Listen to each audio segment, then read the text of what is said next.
Alors bonjour et bienvenue à cette sixième et dernière capsule sur le chapitre 3.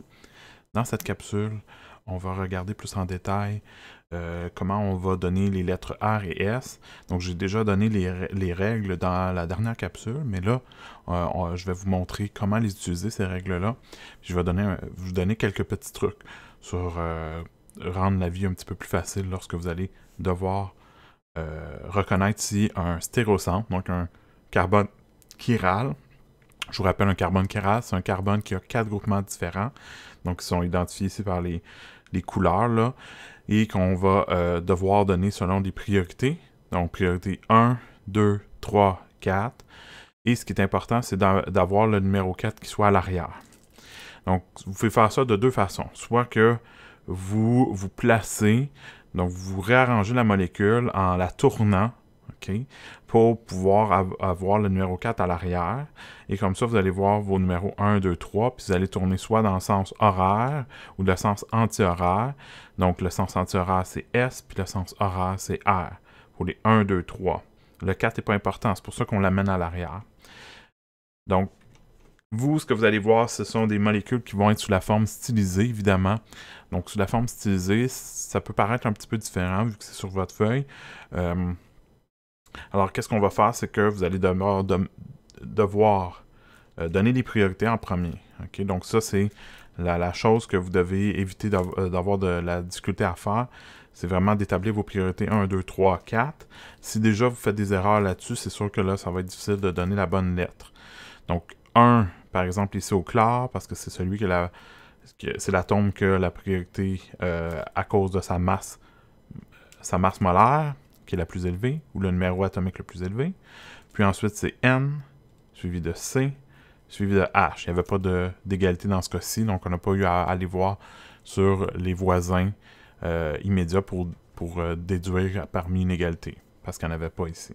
Donc, qu'est-ce qu'on voit? C'est que le 4 est sur la liaison qui va vers l'arrière. Okay? Donc, sur le hachuré, okay, la ligne hachurée qui vous dit que ça va vers l'arrière. Donc, lorsque le numéro 4 est vers l'arrière, c'est parfait. C'est ça qu'on veut, pouvoir savoir le 1, 2, 3, comment ça tourne. Donc, on voit 1, 2, 3, ça retourne anti-horaire, donc c'est S. Le 4, ça n'a pas d'importance, on veut juste l'avoir à l'arrière. On ne regarde pas, par contre, lorsqu'on l'a à l'arrière, on regarde juste le 1, 2, 3 pour le sens. On fait la même chose ici avec son énantiomère. Donc, l'énantiomère, ça va toujours être la lettre opposée. Ça veut dire, si vous aviez S pour celui-ci, son énantiomère, ça va être la lettre R. Donc, si on regarde, 1, 2, 3, donc ça tourne en sens horaire. Donc, celui-là, c'est R. Donc, ça, c'est si vous regardez, c'est vraiment l'image miroir. Hein. Si on place un miroir, le NH2 dans le NH2, ça se reflète, Cl dans Cl, CH3 dans CH3, puis H dans H. Donc, c'est de l'image miroir, c'est pour ça que c'est son énantiomère. Maintenant, qu'est-ce qui arrive si vous n'êtes pas aussi chanceux que ça, puis votre numéro 4 n'est pas positionné sur le lien qui est vers l'arrière? Donc, à part être triste puis être un petit peu en panique, qu'est-ce qu'on doit faire? Ben, à ce moment-là, on va essayer de réorganiser, de faire un échange. Okay? Donc, vous allez devoir échanger la position qui est à l'arrière avec le groupement qui a la priorité numéro 4. Okay? Donc, il faut absolument envoyer votre priorité numéro 4 à l'arrière. Donc, vous allez faire un échange entre le numéro 4 et le groupement qui se trouve sur le lien qui va vers l'arrière. Évidemment, donc, si vous avez ceci, donc c'est exactement ce que je vous dis dans ce cas-ci, on a le numéro 1 qui est à l'arrière, on a 2 ici, le 3 là, puis le 4 qui est ici. Vous voyez que le 4 n'est pas sur la position arrière. Donc, ce qu'il va falloir faire, c'est faire un échange entre le 4 puis le 1. Parce que présentement, on n'a pas le droit de regarder 1, 2, 3, comment ça tourne, parce qu'ils ne sont pas positionnés de la bonne façon pour pouvoir décider si c'est A ou c'est S. Il faut vraiment avoir le 4 à l'arrière.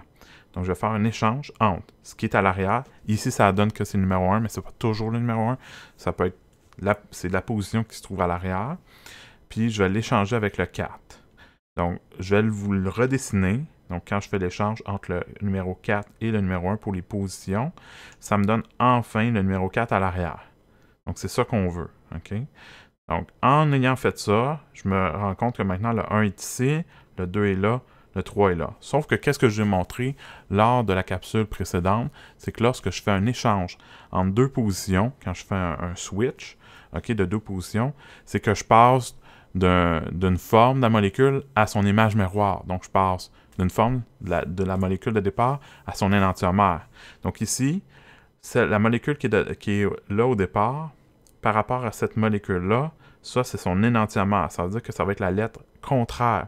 Donc ici, je trouve 1, 2, 3, je trouve que c'est la lettre S lorsque j'ai fait un changement. Sauf que quand je fais un changement, ça me donne l'énantiomère de la molécule de départ. Donc la molécule de départ, c'est la lettre contraire. Donc c'est R. Donc lorsque le 4 n'est pas à l'arrière, il faut faire un changement. Ou si vous voulez, vous pouvez tourner la molécule au complet là, pour avoir votre perspective. Si vous êtes capable de faire ça, il n'y a pas de problème. Vous avez le droit d'utiliser votre technique, mais ma technique, c'est de faire un échange entre le numéro 4 et la position à l'arrière, qui peut être soit le 1, le 2, le 3, peu importe. Faites le switch. Vous pouvez le réécrire. Okay, comme j'ai fait ici, je réécris la molécule. Vous n'êtes pas obligé de faire ça comme ça au long, là, nécessairement. Mais si vous voulez vous habituer, vous pouvez le faire au début. Moi, c'est sûr que moi, je suis un petit peu plus habitué. Fait que où je suis rendu, généralement, c'est que je le fais de façon mentale. Donc, je suis capable de voir, OK, ben quand je change le 1 et le 4, le 1 est rendu là, 1, 2, 3. Puis, vu que j'ai fait un changement, je tourne dans l'autre sens. Donc, c'est la lettre R. Donc, c'est un petit peu dans ce sens-là que vous allez devoir pratiquer. OK? Donc, vous allez avoir des exercices tout de suite après cette diapositive-ci par rapport à ça, par rapport à décider si les carbones chiro, donc stéréocentres, sont R ou S. Évidemment, la première chose, ça va être de reconnaître si vous avez un stéréocentre, oui ou non. Puis ça se peut aussi que vous en ayez plus qu'un. Ça peut arriver dans certaines molécules. Maintenant, il y a deux termes qui vont être utilisés quand même assez souvent là, dans le chapitre 3 qui reviennent, soit la configuration puis la conformation. La configuration, c'est vraiment quelque chose qui est statique, qui est donné selon les liaisons qui sont fixes. Par exemple, la double liaison ne peut pas tourner, donc ça c'est fixe. Un carbone qui est chiral est toujours la même lettre. Donc E, Z, A, S, ce sont ce qu'on appelle des configurations. C'est vraiment par rapport à la disposition spatiale des groupes autour d'un centre qu'on appelle stéréogénique, c'est-à-dire un centre qui est particulier, mais qui ne peut pas être changé. Si on le change, ça change la molécule au complet. Tandis que la conformation, c'est un arrangement spatial qui est obtenu grâce aux rotations autour des liaisons simples, ou encore lorsqu'on passe d'une chaise à une autre. Ça, ce sont des conformeurs, donc des conformations. Les conformations, c'est des équilibres dynamiques. Ça veut dire qu'on peut passer de l'un à l'autre sans problème. Ce qu'on ne peut pas faire par la configuration. Les configurations sont absolues. Okay? Alors, ce que je vais vous demander dans l'exercice qui est ici, c'est de me donner justement la configuration, donc la stéréochimie, R ou S, pour les molécules suivantes. Donc, la première chose, comme je vous dis, retrouver votre carbone qui est chiral, le ou les carbones chiro. Dans ce cas-ci, je pense qu'il y en a juste un, mais j'aurais pu en mettre plus qu'un par molécule. Vous devez me dire si c'est R ou c'est S, donc n'oubliez pas, vous devez faire les priorités, voir si le numéro 4 est à l'arrière. S'il est à l'arrière, vous pouvez tout de suite faire 1, 2, 3, regarder dans quel sens ça tourne. Sinon, vous devez faire le switch, donc le changement entre la position à l'arrière et la priorité numéro 4 pour pouvoir avoir vraiment une molécule qui vous permet de pouvoir décider quelle lettre c'est. Et lorsqu'on fait un changement, il ne faut pas oublier que c'est la lettre contraire de la molécule de départ qu'on retrouve. Donc, je vous laisse pratiquer. Il y a juste 4 molécules ici. Ça va vous demander plus que 4 molécules pour vraiment avoir une bonne adaptation, ou plutôt une bonne compréhension de comment ça fonctionne. Fait que je vous invite de faire d'autres exercices dans votre cahier bleu par la suite. Mais pour commencer, ça vous donne une bonne idée de qu'est-ce que vous avez bien compris. Puis je vais résoudre avec vous par la suite. Donc, faites l'exercice, mettez la vidéo à pause. Puis au retour, vous allez avoir la réponse. Alors, je vais vous donner les réponses pour ce qui est de cet exercice-ci. Donc, dans le cas qui est là, vous avez la première molécule qui a une priorité 1 pour le fluor, 2 pour le côté que vous avez un CH2, CH3. Pourquoi? Parce que ici, vous aviez une égalité entre les deux carbones. Par contre, on a aussi un hydrogène qui, lui, on le sait tout de suite, il est déjà numéro 4. Okay? L'hydrogène n'était pas dessiné sur votre molécule au départ. Moi, je vous invite, lorsque vous avez un carbone qui est chiral, qu'un hydrogène, de le dessiner. Comme ça, vous allez bien le voir pour la suite. Okay? Mais par la forme stylisée, généralement, on ne les met pas par défaut, mais je vous inviterai à les mettre juste pour être capable de les voir. Alors, j'ai hydrogène et fluor que je peux déjà décider que c'est les numéros 1 et 4 parce que le fluor est plus élevé que les carbones et l'hydrogène est plus petit que tout le reste pour les priorités. Donc, ça me laisse les deux carbones pour les numéros 2 et 3. Et pourquoi lui est le 3 puis lui est le 2? C'est que lorsqu'on regarde avec l'égalité entre ces deux-là, je regarde les voisins. Donc, ce carbone-ci du côté droit, un carbone, 2 hydrogènes, comme lien suivant, tandis que celui du côté gauche, il y a 3 hydrogènes qui sont liés directement à lui, comme lien qui suivent. Donc, ça fait hydrogène contre carbone, donc c'est carbone qui l'emporte. Donc, j'ai 1, 2, 3. Ce que je me rends compte, c'est que le 1, c'est lui qui est à l'arrière, puis le 4 est à l'avant. Moi, je veux avoir le 4 à l'arrière. Sinon, je ne peux pas dessiner ma lettre. Okay? Donc, présentement, là, ma lettre que j'ai mis là, je ne peux pas la savoir juste en regardant ça. Ce que je dois faire, c'est que je dois amener ma priorité 4 à l'arrière. Donc, qu'est-ce que je fais? C'est que je vais faire un changement, un switch que j'appelle, entre la position 4, la priorité 4 et la priorité 1. Dans ce cas-ci, ça donne encore une fois que c'est la priorité 1, mais ce n'est pas toujours le cas. Okay? C'est la priorité, celle qui se retrouve à l'arrière que je veux changer avec le numéro 4. Donc voilà, maintenant mon numéro 4, il est rendu à l'arrière. J'ai redessiné la molécule. Comme je vous dis, vous n'êtes pas obligé de le faire tout au long, de redessiner la nouvelle molécule, en autant que vous compreniez qu'est-ce que vous venez de faire lorsque vous faites le changement, l'échange, comme quoi vous allez trouver la lettre contraire. Okay? Donc ici, je vais avoir 1 qui est ici, le fluor, en haut, ensuite 2, 3, donc ça me donne dans le sens horaire. Donc le sens horaire, c'est la lettre R. Sauf que ça, c'est pour cette molécule-ci qui est l'énantiomère, donc qui est la lettre contraire de la molécule de départ, puisque j'ai fait un changement. Ce qui veut dire que je sais maintenant que ça, c'est la lettre S pour le carbone qui est ici. Pour le B, sensiblement la même chose. Vous avez 1 pour l'iode, 2 pour le brome, 3 pour le chlore et 4 pour le fluor. Parce qu'on a ici, on n'a pas d'hydrogène. Normalement, c'est l'hydrogène qui est numéro 4, mais il n'est pas toujours là. Donc, c'est le plus petit, puis ici, c'est le fluor. Le fluor, qui est le numéro 4, n'est pas à l'arrière, n'est pas à la position arrière. Donc, encore une fois, on va être obligé de faire un changement entre la position 2 et la position 4. Donc, je l'ai fait ici au long. Okay? Ce que j'ai fait, c'est que j'ai changé la position 2 et la position 4 en redessinant la molécule. Fait que maintenant, j'ai le 4 à l'arrière. Fait que je vois 1, 2, 3. Je tourne en sens anti-horaire.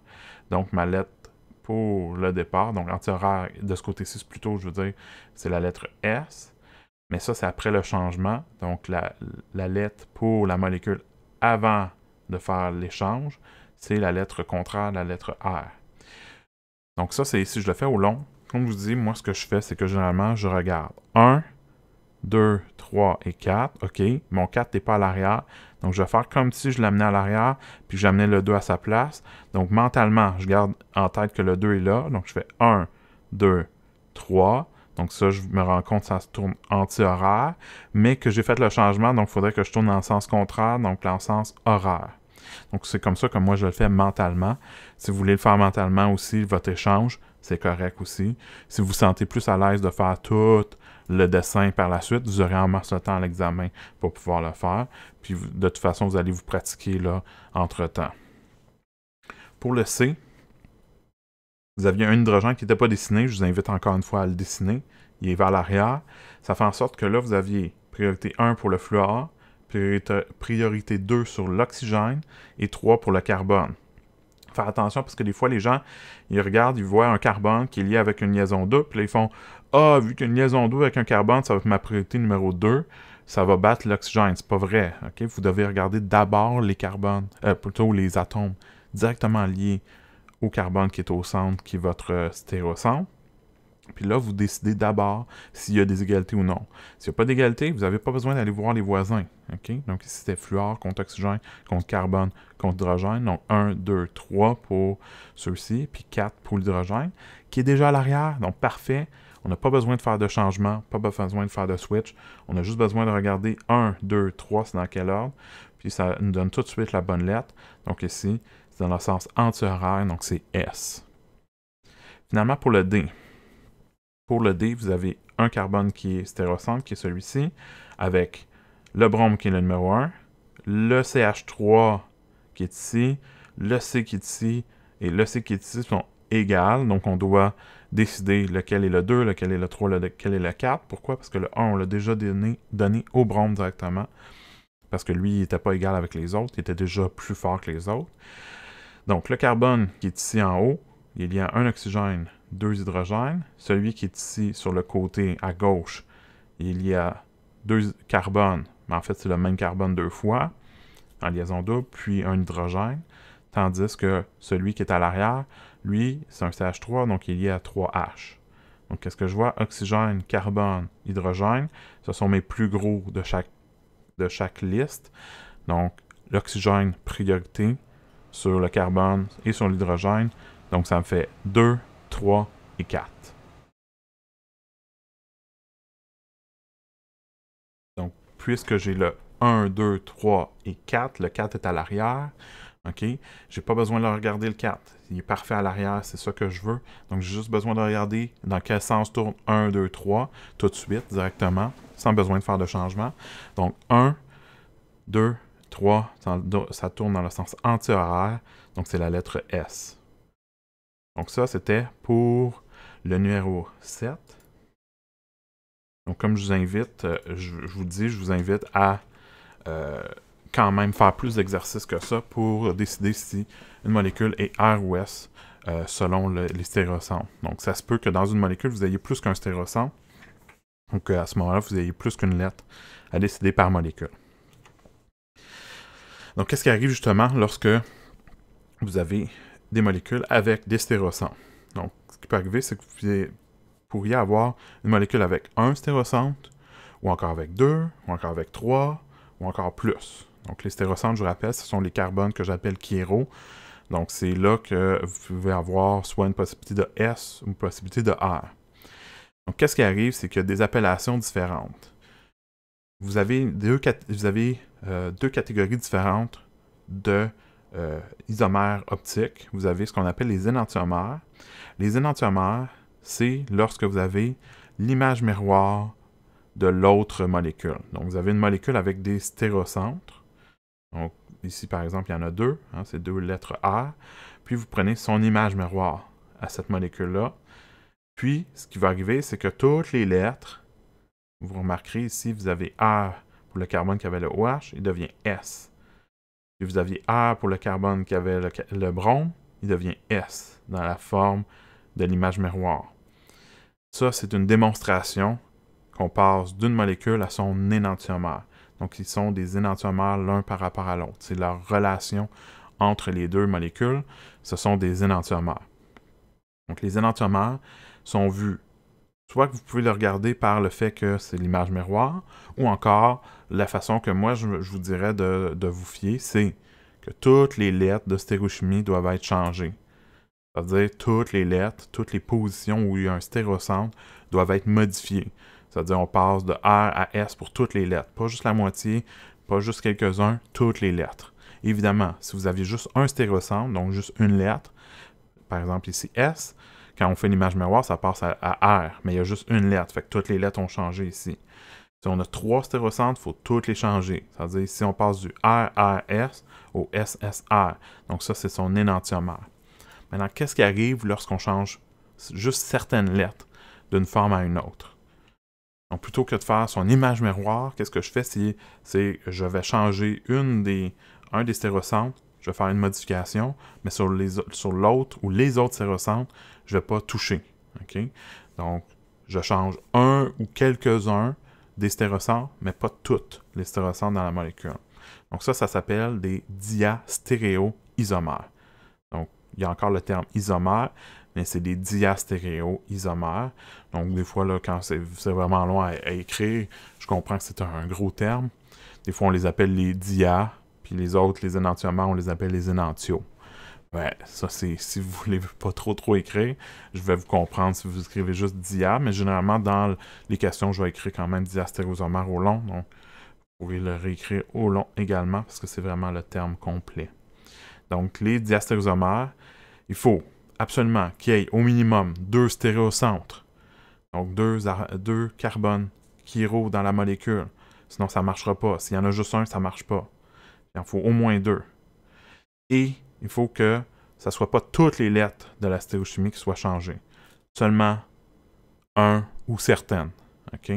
Donc, s'il y a juste une lettre qui a changé ou quelques-unes des lettres qui ont changé, pas toutes, ce sont des diastérosomères.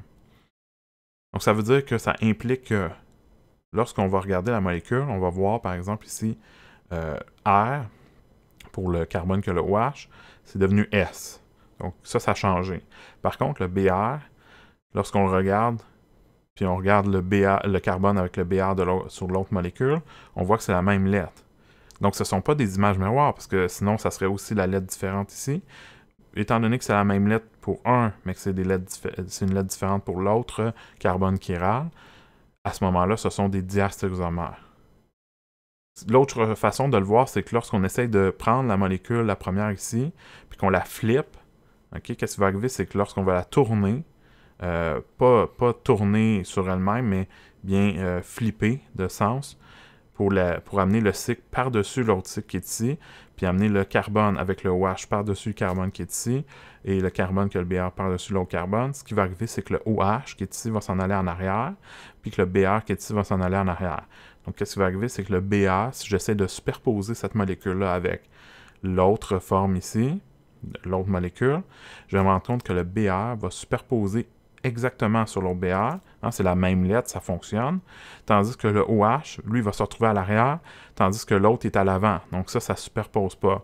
Donc lorsque vous allez voir qu'une molécule superpose juste en partie, mais pas complètement, ce sont des diastérosomères. S'ils j'ai vraiment la misère, ne se superposent pas du tout sur leur stéréocentre, à ce moment-là, vous avez des énantiomères, parce que ça veut dire qu'il n'y a aucun des stéréocentres qui peut se superposer l'un sur l'autre. Ça veut dire qu'ils ont tous été changés. Ça va peut-être paraître un petit peu plus clair quand je vais commencer à faire des exercices là-dessus, mais ce que vous pouvez voir ici, c'est un autre exemple de diastérosomère. Vous avez R et S qui deviennent R et R. Donc, on a gardé le R pour le carbone que le OH, mais on a changé celui du carbone du brome avec de la lettre S à la lettre R. Donc, j'ai changé une des deux lettres, mais pas les deux. Ici, on passe du SRS au SSR. Donc, j'ai changé deux des lettres, mais j'en ai gardé une pareille. Donc, quand j'ai changé juste certaines, mais pas toutes, ce sont des diastérosomères. Donc, énantiomères et diastérosomères, ce sont ceux que vous allez retrouver comme catégorie dans les isomères isomères optiques, donc avec les stéréocentres. Par contre, il existe une dernière catégorie très particulière, c'est comme des exceptions, c'est ce qu'on appelle des composés méso. Les composés méso, qu'est-ce que c'est? C'est une molécule qui, à l'intérieur de cette molécule-là, il y a un plan de symétrie. Et il faut qu'il y ait plusieurs stéréocentres. Qu'est-ce que ça veut dire? Ça veut dire que lorsque vous regardez la molécule qui est ici, il y a un OH ici, puis il y a un OH qui est là. Les deux sont vers l'avant. Puis qu'est-ce qui arrive, c'est que la molécule en tant que telle, si je passe un plan de symétrie ici dans le milieu, que je mets un miroir qui est là, je divise la molécule en deux avec un miroir, la réflexion de ce qui est en haut, c'est exactement la même chose que ce qui est en bas de cette molécule-là. Donc, il y a vraiment un plan de symétrie qui fait en sorte qu'une molécule est vraiment la symétrie d'elle-même, une portion de la molécule est la symétrie de la portion d'en bas. Ça veut dire que c'est son image miroir directement de la portion du haut par rapport à la portion du bas. Maintenant, si j'essaie de dessiner l'énantiomère de cette molécule-là, ça ressemblerait à celle-ci. OK? Donc, si je fais son image miroir de la molécule en tant que telle, pas juste la diviser en deux, mais je prends la molécule au complet puis je fais une image miroir. Ça serait son énantiomère techniquement. Hein? Si on voit ici, on passe de R à S, puis de S à R. Ce qu'on vient de dire tantôt, c'est que quand je change toutes les lettres, je passe d'une forme à son énantiomère. Donc, une molécule à son énantiomère. Sauf que, lorsque c'est un composé méso qui a un plan de symétrie à l'intérieur de la molécule, cette molécule-là et son image miroir, c'est la même molécule. Et ce ne sont pas des énantiomères. La preuve, c'est que si vous prenez cette molécule-là, faites une rotation de 180 degrés, vous allez pouvoir la superposer exactement sur l'autre molécule. OK? Donc, lorsque vous avez un plan de symétrie, lorsqu'on essaye de faire un énantiomère de cette molécule-là, c'est pas un énantiomère, c'est la même molécule. Okay? Donc, les composés méso sont vraiment particuliers. Il faut vraiment faire attention. Quand vous pensez que vous avez des énantiomères, il faut vérifier si vous avez vraiment des énantiomères ou si vous avez des composés méso. Okay? Donc, ça, c'est une des particularités. Il faut faire attention. Donc, dans l'isomère optique, si on résume, ce que vous pouvez avoir, c'est est-ce que vous avez son image miroir, oui ou non, ce qui veut dire, est-ce que vous avez changé toutes les lettres R et S? Si la réponse est non, ça veut dire que vous n'avez pas changé toutes les lettres, vous avez changé juste certaines lettres. Donc, à ce moment-là, ce sont des diastésomères. Si vous avez changé toutes les lettres, à ce moment-là, il faut se demander, est-ce que je peux les superposer, oui ou non? Hein, dans le sens que si je ne suis pas capable de les superposer, à ce moment-ci, c'est sûr que ce sont des énantiomères. Si je suis capable de les superposer, même s'il y a des stéréocentres, même s'il y a tout ce qu'on a vu jusqu'avant, si on est capable de superposer, généralement, c'est parce que vous avez des molécules identiques, souvent causées par des composés méso. Alors, on va regarder un genre de questions qui, encore une fois, ça ressemble à des questions qui pourraient se retrouver à l'examen. Évidemment, là, ici, je vais le faire juste avec conformère, molécules identiques, énantiomère ou diastéréomère. Évidemment, dans ces types de questions-là, je peux les mélanger avec les autres isomères qu'on a vus précédemment, soit isomères de fonction, isomères de position, isomères géométriques, cis-trans.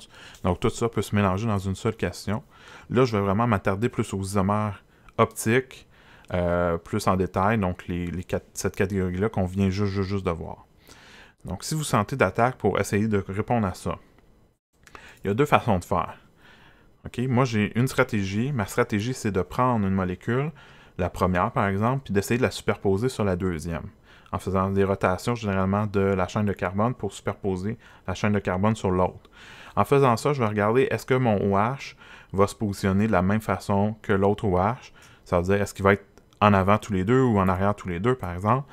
Puis là, je vais pouvoir me dire, OK, est-ce qu'il se superpose, oui ou non? S'il ne se superpose pas, mais là, je vais pouvoir me dire, à ce moment-là, c'est soit des diastéréomères ou des énantiomères. Si j'ai juste un carbone chiral, automatiquement, ce sont des énantiomères. Si j'ai deux carbones qui sont chiraux, là, je regarde. Si c'est des diastéréomères, il faut que un des deux carbones chiraux, ou un des trois, ou deux des trois, tout dépendamment combien vous en avez, il faut juste que certains se superposent, puis d'autres ne se superposent pas. Si tout ne se superpose pas, comme carbone chiro, à ce moment-là, ce sont des énantiomères. Si ça se superpose, tout de suite, vous savez que c'est la même molécule. Puis là, vous pouvez essayer de voir est-ce que c'est à cause que c'est un composé méso ou non. Okay? Il faut falloir faire attention quand même aux conformeurs, parce que les conformeurs, vous avez le droit de tourner autour de liens simples. Donc, vous avez le droit de faire des rotations autour des liens simples pour justement essayer de voir si ça peut superposer après avoir fait des rotations autour de liens simples. Évidemment, faire des rotations autour de liens simples, ça c'est pour les conformeurs. Mais en tout temps, vous avez le droit de tourner la molécule au complet dans n'importe quel sens ou la flipper. Ça change pas, là, ça ne devient pas des conformeurs quand vous faites ça. Quand vous prenez toute la molécule, puis vous la tournez de 180 degrés dans un sens ou dans un autre, ou vous la flippez de bord, okay, comme si vous flippiez votre feuille, puis vous regardiez la molécule dans un autre sens. Vous avez le droit de faire ça. L'autre façon de faire, c'est de dire, OK, est-ce que c'est la lettre R ou S pour ce stéréocentre-là? Après ça, faire la même chose. Est-ce que c'est la lettre R ou S? Si c'est la même lettre, c'est la même molécule. Si c'est des lettres différentes, c'est des énantiomères. Si jamais vous avez plus que deux stéréocentres, vous regardez toutes les lettres, vous les comparez. S'il y en a quelques-unes qui fonctionnent ensemble, mais certains autres qui ne sont pas pareils, à ce moment-là, ce sont des diastéréomères. S'ils sont toutes différentes, c'est des énantiomères, ils sont toutes pareilles, mais c'est soit la même molécule ou des conformeurs à ce moment-là. Alors, selon la stratégie que vous voulez utiliser, vous pouvez y aller décider si c'est des lettres R ou S pour tous les carbones chiro qui sont là. Ça va peut-être être un petit peu long, mais Parfois, pour la majorité des gens, ça peut être quelque chose qui va être quand même facile à faire, même si c'est long, c'est quand même stratégique. Tandis que ma façon de faire, ça demande un petit peu plus de visualisation 3D. Fait que si vous sentez que vous êtes capable de voir en 3D en tournant vos molécules, vous pouvez utiliser ma stratégie. Mais sinon, vous êtes libre d'utiliser la stratégie que vous voulez. Alors, je vous laisse regarder ça. Vous pouvez essayer de répondre à ceux que vous êtes capable de voir. Puis par la suite, je vais vous montrer avec ma stratégie comment j'arrive à répondre. Donc, je vais vous présenter ce que moi j'ai fait. Bon, en tout cas, ce que je vais faire, c'est que je vais passer chaque numéro avec vous, puis je vais vous montrer pourquoi j'arrive à la réponse qui est là. Donc, pour la première, ce que je vais faire, c'est que je vais faire une rotation de 180 degrés de ma molécule. Donc ici, je fais une rotation à peu près de 180 là, avec le logiciel. Puis c'est sûr que vous pouvez le faire mentalement. Puis là, j'essaye de superposer. Vous voyez que les carbones se superposent. Mais qu'est-ce qui arrive, c'est que le OH, dans une molécule est en avant, puis dans l'autre est en arrière. Puis là, j'ai pas flippé. Ça veut dire que j'ai pas changé en tournant la feuille au complet. J'ai juste tourné ma molécule sur ma feuille. Ça veut dire que ça reste en avant.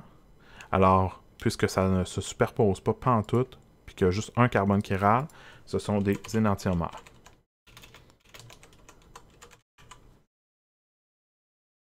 Deuxième question. Donc, 2 molécules ici. Ce que vous pouvez remarquer, c'est que l'orientation du carbone qui est ici, par rapport à la chaîne qui est là, vous voyez que c'est comme tourné. Donc déjà, ça vous porte à croire que je vais essayer de faire une rotation autour d'un lien simple. Donc, je vais faire une rotation comme celle-ci. Si jamais ça peut vous aider, prenez des crayons, mettez-vous 3 crayons dans les mains. Ce que vous faites, c'est que vous mettez un crayon qui va vers vous, qui est votre OH. Vous mettez un crayon qui est droit un petit peu vers le haut. Puis vous en mettez un vers l'arrière qui est votre H, parce qu'ici, il y a un H qui est à l'arrière. Puis votre bras, ça va être le lien qui va tourner. Puis là, vous faites une rotation pour voir qu'est-ce qui arrive avec votre OH, qu'est-ce qui arrive avec votre CH3 qui doit s'en venir ici en bas. Puis en faisant une rotation avec vos crayons, vous allez voir que la ligne qui s'en va en bas, ici comme ça. Donc l'autre portion de la molécule, j'y touche pas.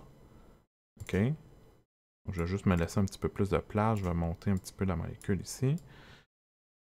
Donc, qu'est-ce qui va arriver, c'est qu'en mettant mon CH3, en le tournant jusque-là, ça va prendre le OH qui est en avant, puis ça va l'amener en arrière, ici en haut. Comme ceci. Puis là, quand j'ai cette molécule-là, cette représentation-là, après avoir tourné autour d'un lien simple, je regarde, est-ce que ça fit sur l'autre? Oui. Exactement pareil. C'est exactement pareil, c'est la même molécule, mais j'ai dû faire une rotation pour y arriver. Donc, ce sont des conformères. Donc, quand je fais une rotation autour d'un lien simple pour arriver à la même molécule, ce sont des conformères de la même molécule, évidemment. Ensuite, ici, pour le C, je prends ma première molécule. Puis pour faire fitter sur la deuxième représentation, la deuxième molécule qui est dessinée ici, qu'est-ce que je fais? C'est que je vais flipper de façon... flipper la molécule au complet. OK? Donc, je ne fais pas juste une rotation de 180. Je la prends, puis je la flippe, comme si je flippais une feuille. OK? Je tournais une page. OK? Donc, je vais flipper. Puis là, qu'est-ce qui va arriver? C'est que tout ce qui est en avant s'en va en arrière quand je flippe la page. OK? Donc, ici, mon BR est rendu de ce côté-là, comme ça, en arrière. Puis le OH qui était en avant de l'autre côté est rendu en arrière de ce côté-là. Donc, quand j'essaie de les superposer, qu'est-ce que je me rends compte? C'est que le BR, sur le BR, ça fit très exactement, mais le OH, sur le OH, ils n'ont pas la même position dans l'espace. Donc, ça veut dire que pour ce stéréocentre-là, ça ne fonctionne pas, mais pour l'autre, ça superpose. Donc, quand il y en a un qui superpose, mais pas l'autre, ce sont des diastéréoisomères.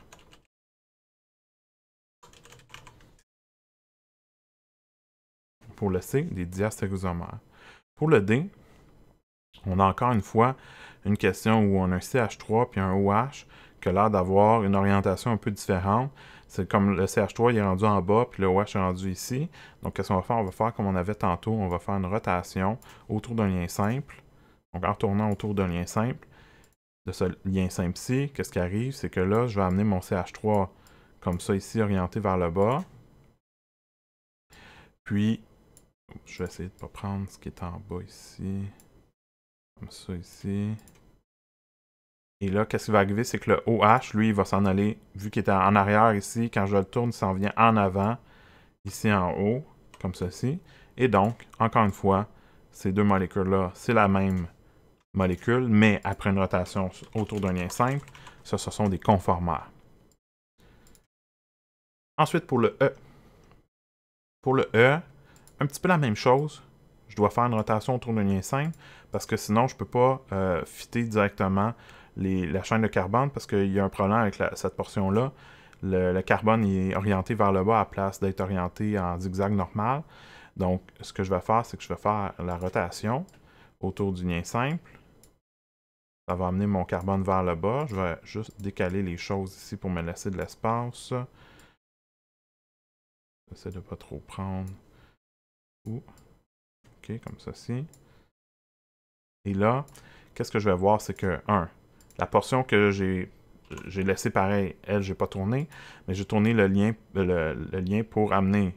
Puis là, le brome qui est en avant ici s'en vient ici, en arrière, en haut, donc, comme ceci.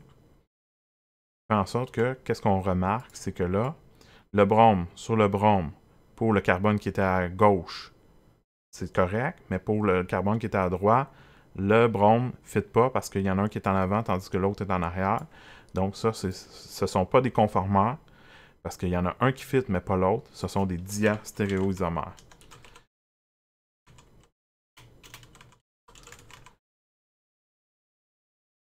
Pour le F est un petit peu plus facile à voir directement.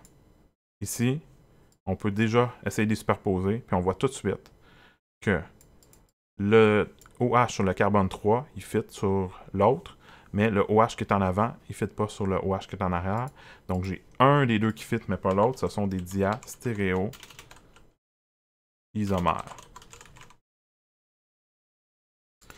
Finalement, le G. Le G, c'est un petit peu une attrape. Pourquoi? Parce que si je regarde, la molécule a des stéréocentres, mais lorsque je la tourne à 180 degrés, qu'est-ce que je vois? C'est que c'est la même molécule. Même si c'est son image miroir. Fait que ça ici, c'est la même molécule. OK? Donc, ces deux molécules-là, ce sont les mêmes molécules identiques. C'est causé par le fait que ce sont des composés méso, en réalité. Pourquoi? C'est parce qu'il y a une symétrie qui existe. Là, présentement, elle n'est pas visible là, comme elle est dessinée comme ça, mais si je fais une rotation autour de ce lien-là, OK? Juste pour vous montrer pourquoi c'est méso. Donc, je la tourne comme ceci. Ce qui va arriver, c'est que le OH qui était en avant, ici en bas, il s'en vient en haut ici en arrière. Puis là, qu'est-ce qu'on voit? C'est qu'il y a une symétrie qui passe directement. Là, je vais essayer de vous montrer. La symétrie, elle est comme ça ici dans la molécule. OK? Donc, cette molécule-là, si je la redessine après avoir fait une rotation autour d'un lien simple que vous avez le droit de faire, bien, ça me donne, au fond, une symétrie directement dans le milieu ici comme ça. Donc, c'est exactement symétrique. Pour le H, c'est assez simple. C'est pas parce que c'est un composé méso, mais juste parce que lorsque je tourne, c'est exactement la même molécule.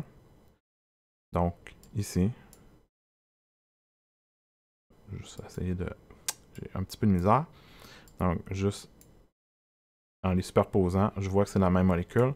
Donc, ici, pour le H, ce sont les mêmes molécules identiques, si vous préférez. Alors, je vais revenir à la présentation. Donc, on a vu toutes les réponses de ceux-ci.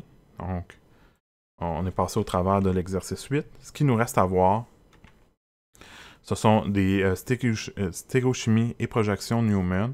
Ce que je vais faire, c'est que je trouve que c'est assez long là, comme présentation pour le chapitre 3. Donc, je vais arrêter ici.